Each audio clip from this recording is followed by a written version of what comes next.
Seu cargo foi encerrado. Arrume suas coisas.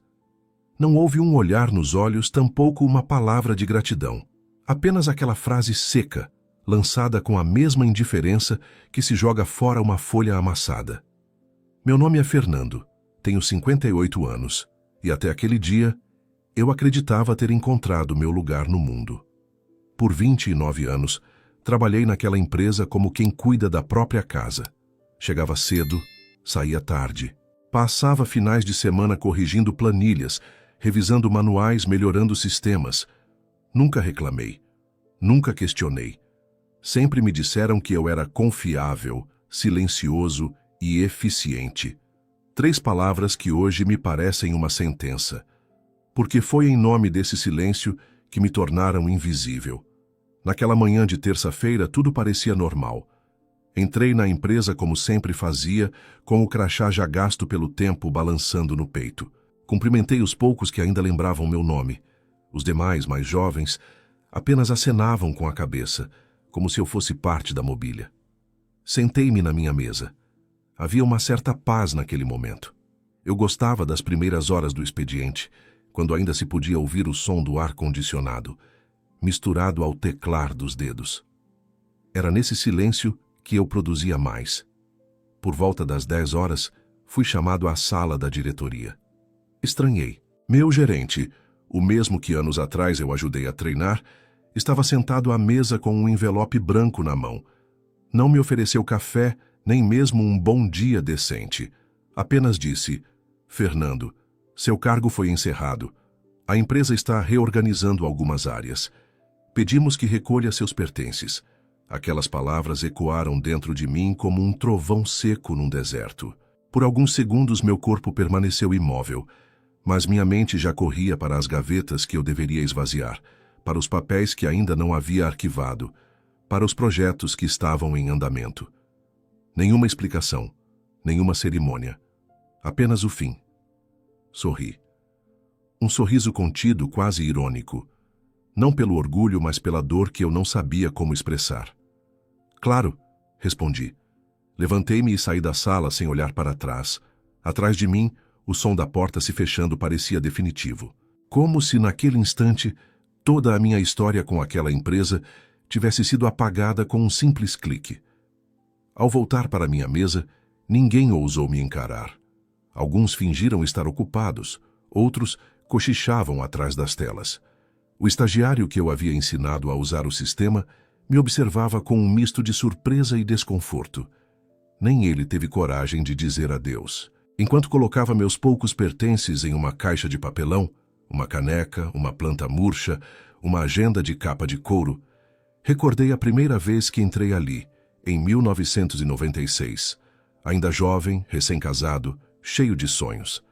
Lembrei do quanto lutei para crescer naquela empresa, de quantas vezes sacrifiquei minha vida pessoal para entregar resultados.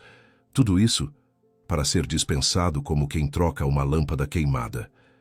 Desci pelo elevador com a caixa nos braços. O segurança me ofereceu um aperto de mão tímido. Apenas ele. Lá fora o mundo continuava. Carros passando, pessoas apressadas, o sol firme no céu.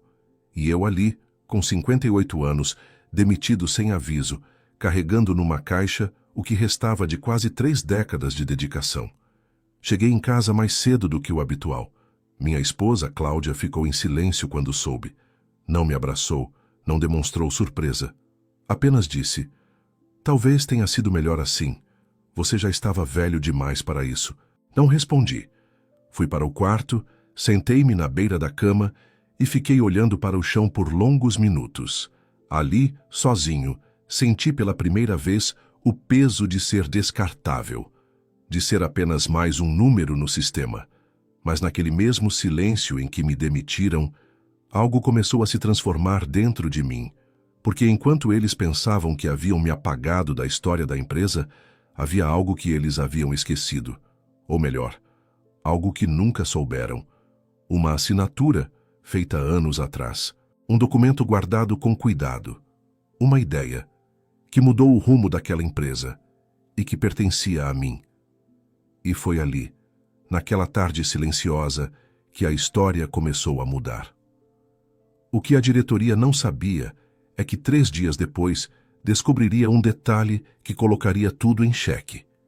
Uma simples assinatura, capaz de virar o jogo inteiro. Não se constrói uma história de quase 3 décadas apenas com rotina e planilhas. Por trás dos anos que passei naquela empresa, há cicatrizes invisíveis, noites em claro, renúncias e um tipo de esforço que poucos conseguem enxergar. E é exatamente por isso que minha demissão doeu tanto. Porque eu não era apenas um funcionário. Eu havia sido um pilar silencioso, um alicerce ignorado. Voltar ao passado, neste momento, me parece inevitável. Há coisas que precisam ser ditas para que se compreenda o verdadeiro peso do que aconteceu. Entrei na empresa em 1996, com 29 anos. Na época, eu era técnico em engenharia de produção. Recém-formado num curso técnico que paguei com muito sacrifício, dando aulas de reforço à noite, enquanto trabalhava como auxiliar de almoxarifado durante o dia. Cresci num lar modesto, filho único de uma costureira e de um motorista de ônibus. A ideia de estabilidade me movia. O emprego naquela fábrica parecia uma dádiva. Comecei como operador de chão de fábrica. Não era um trabalho fácil. O ambiente era quente, barulhento, e os turnos eram longos.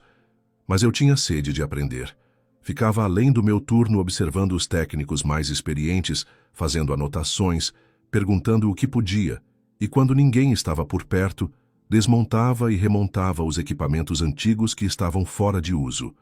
Meu primeiro chefe, Sr. Jonas, homem de voz grave e olhar severo, me disse uma vez: "Você é calado, mas presta atenção em tudo.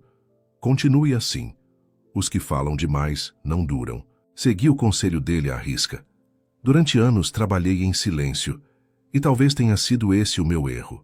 Porque no ambiente corporativo, muitas vezes, o valor de um profissional não está na sua competência, mas na sua capacidade de se fazer notar. Fui promovido a técnico assistente após 4 anos, depois técnico pleno. Mesmo sem diploma universitário, minha capacidade de resolver problemas técnicos me destacou. Desenvolvi adaptações em sistemas antigos que melhoraram significativamente a eficiência de várias linhas de produção.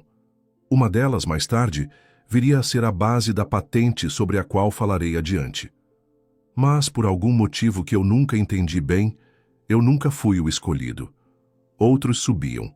Colegas com menos tempo, menos experiência, mas com sorrisos prontos e elogios fáceis aos superiores, eram promovidos. Eu continuava onde estava, trabalhando, dedicado, discreto, quase invisível. Lembro-me de um episódio que até hoje carrego como uma ferida mal curada. Era 2009, e eu havia acabado de apresentar uma solução para um problema crítico no sistema de refrigeração de uma das máquinas principais da produção. Reduzi o tempo de parada em 60%. O resultado foi imediato. Mais produção, menos perda, menos custo. Todos comemoraram, mas, no relatório enviado à diretoria, o crédito foi dado a um engenheiro recém-contratado, Marcelo, que apenas havia me pedido ajuda uma semana antes. Procurei meu gerente. Falei com calma. Mostrei os rascunhos, as fórmulas, os testes. Ele olhou para mim e disse: "Fernando, sei que foi você, mas não podemos mudar o relatório agora. Isso já subiu para o corporativo. Agradecemos a sua contribuição." Naquele dia entendi com clareza. Minha presença era útil, mas minha existência era dispensável. Aos poucos parei de esperar reconhecimento. Meu foco passou a ser apenas fazer o meu trabalho da melhor forma possível. Mas lá dentro, algo havia se quebrado. Um vazio crescia. E foi nessa época que comecei a desenvolver uma ideia que mudaria meu destino. Um componente de otimização automatizada que, se implementado corretamente, poderia ser usado em diversos tipos de maquinário industrial. Trabalhei nisso por anos. Fiz tudo fora do expediente, em casa, usando um computador antigo e peças reaproveitadas. Não contei a ninguém. Em 2014, com a ajuda de um amigo de infância que trabalhava com registros técnicos, dei entrada no pedido de patente. Levei meses reunindo documentação. Registrei tudo no meu nome. Fiz isso não por vingança, mas por proteção. Naquele momento, eu já sabia. Se algum dia eu fosse embora, Queria levar comigo algo que realmente fosse meu. E a ironia do destino foi cruel. Porque pouco tempo depois, um projeto de expansão interna na empresa incorporou um sistema baseado exatamente naquele componente que eu havia patenteado, de forma adaptada, claro, por outro funcionário que havia tomado inspiração nas minhas planilhas e estudos. Nunca disseram que era meu, nunca mencionaram meu nome. E eu, mais uma vez, permaneci em silêncio. Por quê? Porque eu sabia que um dia a conta chegaria. E chegou. 3 dias após a minha demissão, uma ligação chegou. Era da nova diretora jurídica da empresa. Uma mulher chamada Beatriz, que eu sequer conhecia. Sua voz apressada e ligeiramente tensa tentava soar cordial. Senhor Fernando, estamos com uma dúvida técnica referente a um sistema usado no setor de automação. Há indícios de que ele possa estar vinculado a uma patente em seu nome. O senhor poderia esclarecer isso? Sorri. Desta vez, não foi um sorriso de dor. Foi um sorriso de quem sabe que, depois de anos, a invisibilidade está prestes a acabar. Claro, posso esclarecer. Mas antes, sugiro que leiam os artigos 42 e 44 da Lei da Propriedade Industrial. Depois disso, estarei à disposição. O silêncio do outro lado da linha foi profundo. A guerra, silenciosa até então, acabava de ser declarada. E o jogo começava a virar. A ligação da diretoria jurídica havia sido breve, mas reveladora. O tom de voz da mulher, embora disfarçadamente diplomático, carregava uma tensão que não podia ser ocultada. Era como se, de repente, uma estrutura inteira começasse a ruir por conta de uma peça que ninguém havia notado. Eu. Desliguei o telefone com as mãos firmes. Não tremi. Pela primeira vez, em muito tempo, sentia que o mundo, até então indiferente à minha existência, começava a girar ao meu redor. Naquela noite, abri a gaveta trancada do meu armário e retirei uma pasta preta de couro. Dentro dela, estavam todos os documentos que comprovavam o que, até poucos dias atrás, parecia apenas uma formalidade esquecida. Eu era o único e legítimo detentor da patente sobre o sistema de automação que a empresa havia incorporado em sua produção. Para muitos pode parecer apenas um detalhe técnico. Para mim era o coração de tudo. A patente registrada descrevia um sistema de automação adaptável, desenvolvido com base em algoritmos de autoaprendizado mecânico, que otimiza o desempenho de equipamentos industriais conforme as condições reais de operação. Em palavras simples, era a inteligência da produção. O cérebro por trás de boa parte da eficiência que a empresa comemorava nos últimos anos. E isso havia sido criado por mim, sozinho, nas madrugadas frias, com café requentado e um velho computador doado por um primo. Durante anos eu havia observado aquele sistema ganhar espaço dentro da empresa. Primeiro em caráter experimental, depois como parte das rotinas operacionais. Vi apresentações sendo feitas com gráficos baseados no meu modelo. Vi gerentes se vangloriando em reuniões com diretores internacionais.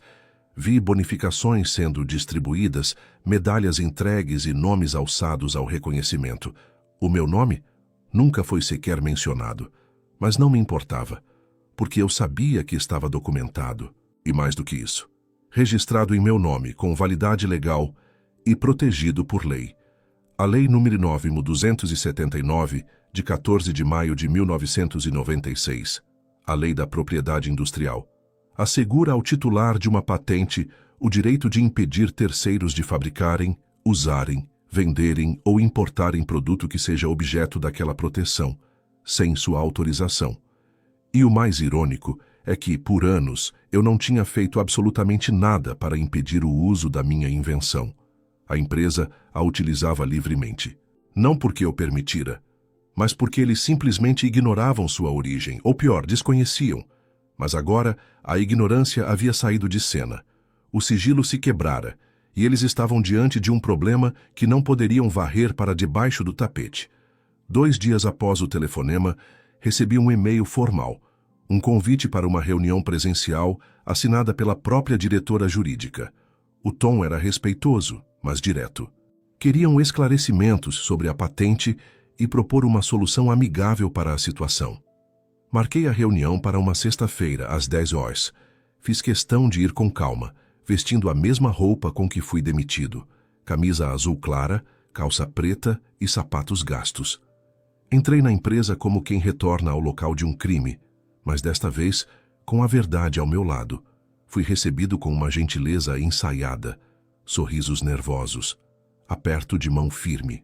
Havia algo de artificial no ar, como um perfume forte tentando esconder o cheiro da sujeira escondida. Na sala de reunião estavam presentes Beatriz, a diretora jurídica, o diretor financeiro, um homem pálido que evitava meu olhar, e o gerente de operações, que mal conseguia disfarçar o incômodo. Nenhum deles fazia parte da empresa na época em que a patente foi criada. Isso me favorecia ainda mais. Beatriz abriu os trabalhos com um discurso alinhado. Senhor Fernando, antes de mais nada gostaríamos de expressar nosso apreço pelos anos de serviço prestados à nossa instituição. Lamentamos profundamente a forma como se deu sua saída e gostaríamos de abrir um canal transparente de diálogo. Assenti, mantendo o olhar firme. Eu sabia que palavras bonitas eram comuns quando há algo valioso em jogo. Ela continuou.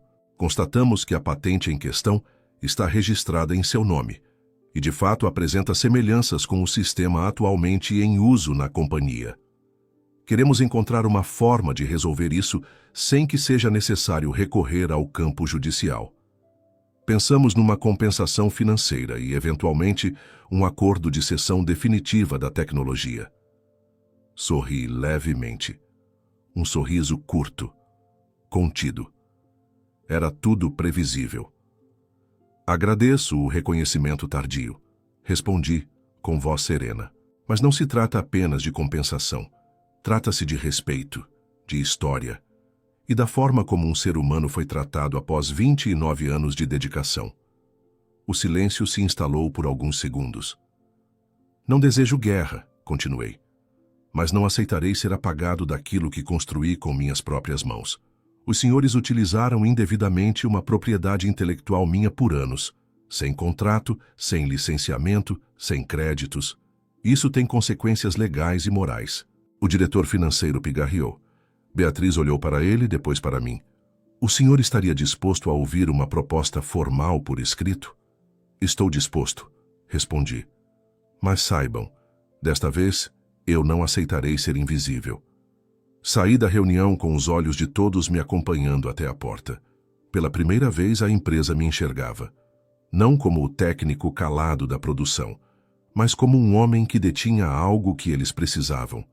Algo que eles não podiam mais ignorar. Na semana seguinte recebi a proposta.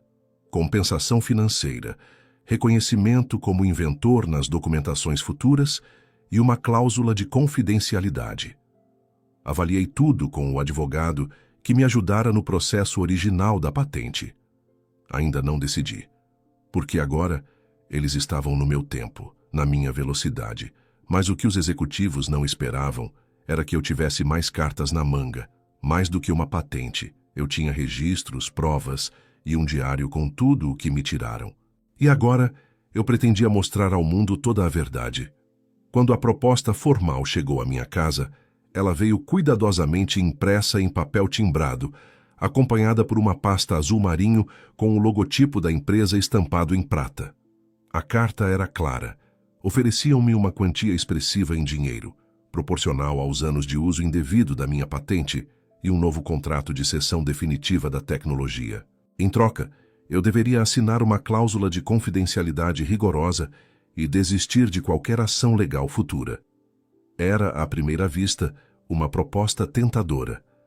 O valor era superior a tudo que eu havia recebido ao longo de quase 3 décadas de trabalho.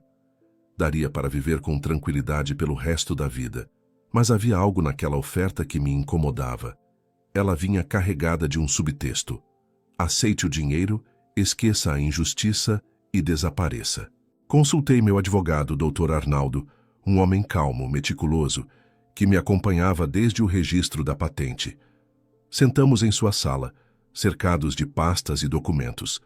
Ele leu tudo em silêncio. Depois, olhou para mim por cima dos óculos e disse: Fernando, eles estão tentando se proteger. Esta proposta é, acima de tudo, um escudo jurídico. Eles sabem que se você levar isso adiante, o caso pode tomar proporções públicas, com repercussão não apenas financeira, mas de imagem. Eles estão com medo. Concordei com a cabeça. Não era só o dinheiro, era a verdade. Era o modo como haviam me descartado, como se 29 anos pudessem ser resumidos a uma frase de 3 palavras. Seu cargo encerrou. Não, aquilo não podia terminar assim. Decidi recusar a proposta. Dias depois, a reação da empresa foi rápida e previsível. Primeiro, vieram os contatos sutis, e-mails educados, ligações cordiais, pedindo uma nova conversa. Em seguida, começaram as tentativas de desqualificação. Um antigo colega me enviou uma mensagem avisando que havia boatos circulando pelos corredores de que eu teria roubado a ideia de outro engenheiro, que eu teria se apropriado indevidamente de documentos da empresa. Foi então que tomei uma decisão definitiva: tornar público tudo o que eu havia vivido. Não se tratava de vingança, mas de dignidade. Escrevi um relato detalhado de minha trajetória na empresa, descrevendo os anos de dedicação, a criação da patente, o uso indevido, a forma como fui dispensado. Anexei cópias dos registros, dos e-mails, das anotações técnicas que datavam de antes mesmo do sistema ser adotado. Publiquei tudo em um artigo na internet, numa plataforma de conteúdo profissional, onde antigos colegas, clientes e parceiros da empresa poderiam ter acesso. Não demorou muito. O texto viralizou. Antigos colegas começaram a me procurar. Alguns envergonhados diziam não ter ideia do que eu havia criado. Outros, mais ousados, contavam que sabiam sim, mas que o ambiente interno não permitia que ninguém se posicionasse. A empresa, por sua vez, passou a emitir notas frias e genéricas, afirmando respeito às normas de propriedade intelectual e valorização dos colaboradores ao longo de sua história. Mas já era tarde. Meu relato alcançou uma audiência que eu nunca imaginei. Foi compartilhado por profissionais influentes da área de engenharia, citado em fóruns técnicos, replicado por veículos de imprensa especializados. O caso chegou até um programa de televisão matinal que abordava histórias de injustiça e superação. A exposição incomodou. Em menos de uma semana, meu telefone tocou novamente. Era Beatriz. Senhor Fernando, acredito que passamos dos limites aceitáveis. Precisamos resolver isso antes que a situação fuja completamente ao controle. Sua voz já não carregava o tom tranquilo de antes. Havia urgência, preocupação. A situação já fugiu ao controle, doutora, respondi. E não fui eu quem começou. Na semana seguinte, sentamos novamente para negociar. Mas desta vez, as cartas estavam sobre a mesa. Eu não era mais o técnico silencioso, invisível. Eu era o dono de uma patente estratégica, vítima de uma injustiça grave, com respaldo jurídico e apoio público. Exigi mais do que dinheiro. Exigi um pedido de desculpas formal, em documento assinado e divulgado internamente aos colaboradores. Exigi o reconhecimento oficial como autor da inovação e a manutenção dos meus direitos autorais sobre a tecnologia, mesmo com a cessão de uso. Exigi também que todo o acordo fosse transparente, sem cláusulas de sigilo. Houve resistência. Tentaram novamente negociar termos mais suaves, mas eu permaneci firme. Finalmente cederam. Acordo assinado. Pedido de desculpas enviado por e-mail interno a todos os funcionários. Meu nome oficialmente incluído no sistema de gestão da empresa como o inventor da tecnologia em uso. Uma indenização justa, suficiente para garantir minha tranquilidade, mas mais do que isso, uma reparação moral. Lembro-me do dia em que assinei o contrato final. Estávamos na sede da empresa. A sala era a mesma onde meses antes eu havia sido dispensado sem qualquer cerimônia. Mas agora a atmosfera era outra. Havia respeito. Havia peso, havia silêncio. Ao final da reunião, um dos diretores, um homem que eu jamais vira, aproximou-se e disse: "O senhor foi subestimado, Fernando. Erramos feio. O mínimo que posso fazer é parabenizá-lo por sua integridade." Agradeci com um leve aceno. Não precisava de mais palavras, não precisava de holofotes. Eu havia vencido, mas havia ainda uma última decisão a ser tomada. O dinheiro, a reparação, o reconhecimento, tudo isso era justo. Mas e agora? O que fazer com a liberdade conquistada depois de tanto tempo preso a um sistema que nunca me valorizou? Era hora de recomeçar, ou de finalmente descansar. Depois de assinar o acordo, saí do prédio da empresa pela última vez. Era uma manhã clara, céu limpo, e havia algo no ar que eu não sentia há anos: leveza. Não carregava mais a caixa de papelão com meus pertences, carregava agora minha dignidade restaurada. Não houve aplausos, nem faixas de agradecimento, nenhum tapinha nas costas. Mas, sinceramente, eu não esperava por isso. A verdadeira vitória não está no reconhecimento público, está na paz silenciosa que nos habita quando finalmente sabemos que fizemos o certo e que não nos calamos diante da injustiça. Os dias que se seguiram foram de silêncio e reflexão. O dinheiro recebido foi mais do que suficiente para garantir uma vida confortável. Poderia viajar, comprar um imóvel maior, mudar de cidade. Mas escolhi algo diferente. Escolhi parar. Escolhi respirar. Passei meses acordando sem despertador.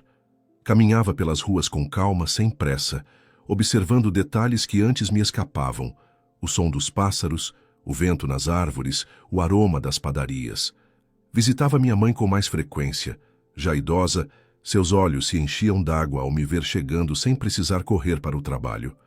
Cláudia, minha esposa, me olhava de um jeito diferente. O tom ríspido havia sumido. Talvez ela também estivesse descobrindo, com o tempo, o homem por trás da rotina. Passamos a conversar mais, a caminhar juntos, a rir de pequenas coisas, como se estivéssemos reencontrando algo que o tempo havia apagado. Em um sábado à tarde, sentei-me em frente ao meu velho computador e reli todos os arquivos, rascunhos e registros da época em que desenvolvi a patente. Eram dezenas de pastas, anotações à mão, esboços digitalizados. E entre tudo aquilo encontrei um diário técnico, um caderno espiral, onde além de fórmulas e ideias, eu registrava desabafos silenciosos que nunca compartilhara com ninguém. Ali, reencontrei o homem que fui durante todos aqueles anos, dedicado, esforçado, mas invisível. E pela primeira vez, ao folhear aquelas páginas, não senti pena de mim mesmo. Senti orgulho. Orgulho por não ter me corrompido, por não ter desistido, por ter criado algo relevante sem precisar pisar em ninguém. Esse caderno tornou-se o ponto de partida para algo novo. Incentivado por amigos, comecei a organizar meu material em pequenos artigos e aulas técnicas para cursos online. Gravei vídeos simples, explicando conceitos de automação e engenharia de produção, voltados a jovens iniciantes. Em poucos meses, recebi mensagens de agradecimento de alunos de várias partes do país. Sem planejar, tornei-me mentor de uma nova geração. Recebi convites para palestrar em faculdades. Participei de lives, fui entrevistado por canais de educação e até contribuí para a elaboração de um projeto de iniciação científica numa universidade pública. E foi nesse ponto que compreendi o verdadeiro sentido da minha jornada. O que eu construí naquela empresa era importante, sim, mas era apenas o início. O que realmente me libertou foi perceber que eu ainda tinha muito a oferecer ao mundo e que agora, finalmente, poderia fazer isso com liberdade. Não porque alguém me deu espaço, mas porque eu conquistei esse espaço, com esforço, com verdade, e com coragem de enfrentar quem tentou me apagar. Hoje, aos 59 anos, não carrego arrependimentos, não desejo o mal a ninguém. Desejo, sim, que as empresas aprendam a olhar com humanidade para aqueles que constroem seus alicerces e que compreendam que por trás de cada crachá há uma vida, um nome, uma história, e que nenhum funcionário dedicado deve ser descartado como se fosse um número, porque lealdade não se compra e respeito não se exige, se constrói. Encerrar essa história me faz lembrar das palavras de um velho amigo ditas num momento de incerteza. A dignidade, Fernando, é como uma semente. Você pode enterrá-la, tentar esquecê-la, mas um dia ela floresce. E floresceu. Se você já se sentiu invisível, usado ou esquecido por aqueles a quem mais se dedicou, saiba, sua história ainda não terminou. A justiça nem sempre vem na hora certa, mas quando chega, ela traz mais do que reparação, traz liberdade.